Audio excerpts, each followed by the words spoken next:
Kilat News Updates. Mga balita ngayon, Chief of Police ng Santa Ana, Cagayan nasawi sa car crash. Suspect sa pamamaril sa PNP SAF dahil sa labada, sasampahan ng kaso. 15 Pilipino pasok sa 2025 World's Richest Billionaires. Manny Villar itinanghal na pinakamayaman sa Pilipinas. Ako po si Cesar Soriano para ihatid ang mga nangungunang balita sa buong kapuluan. Ngayon, nasawi ang Chief of Police ng Santa Ana, Cagayan matapos mabangga ang minamaneho nitong SUV ng isang pampasaherong van sa National Road sa Rapuli, Santa Ana noong Martes, Abril 1. Naisugod pa si Major Ranolfo Gabatin sa Father Jerry Filipeto Memorial Hospital, ngunit binawian din ng buhay kamakailan. Ayon sa investigasyon, bumusina si Gabatin bago mag-overtake sa van na minamaneho ni Joseph Munzon, at nang babalik na ito sa tamang linya ay bigla umanong humarurot ang takbo ng van na naging dahilan para bumangga ito sa likuran ng SUV. Gumulong at bumaliktad ang sasakyan ni Gabatin hanggang sa bumangga ito sa concrete railing. Nasa kustodiya na ng pulisya si Munzon at nahaharap sa kasong reckless imprudence resulting in homicide. Kasalukuyang inihahanda ang kaukulang kasong kriminal laban sa police suspect na sangkot sa pamamaril sa kapwa niya pulis na isang tauhan ng PNP SAF. Nasa kustodiya ng Sipocot Municipal Police Station ang suspect na si Patrolman Jones Idos.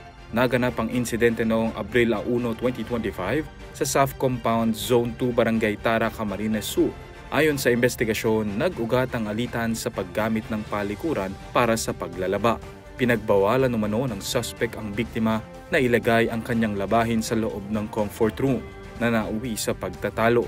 Nagalit umano ang biktima at sinuntok ang suspect na siyang naging dahilan upang bumunot ito ng kanyang mahabang armas at barilin sa ulo ang biktima. Agad na dinala ang biktima sa Bicol Region General Hospital, ngunit binawian din ang buhay.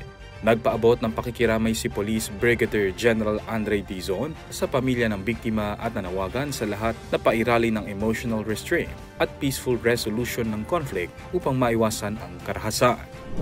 Ang negosyante at dating senador na si Manny Villar ang itinanghal na pinakamayamang individual sa Pilipinas ayon sa World's Billionaire List, the richest in 2025 na inilabas ng Forbes. May net worth na $7.2 billion si Villar na may-ari ng iba't ibang malalaking negosyo, partikular na sa real estate, ay pang 117 sa 3,028 na entrepreneurs, investors at heirs sa buong mundo. Siya rin ang richest Filipino sa bansa mula 2019 hanggang 2023. Ilan pa sa 15 Pilipinong pasok sa Forbes Richest in the World in 2025 ay sina Enrique Razor, Ramon Ang, Lucio Tan, magkakaanak na si at ilan pang tycoons at heirs. Samantala, si SpaceX at Tesla founder Elon Musk ang world's richest billionaire na may net worth na $340 billion na sinundan ni Mark Zuckerberg na may-ari ng Meta, Jeff Bezos ng Amazon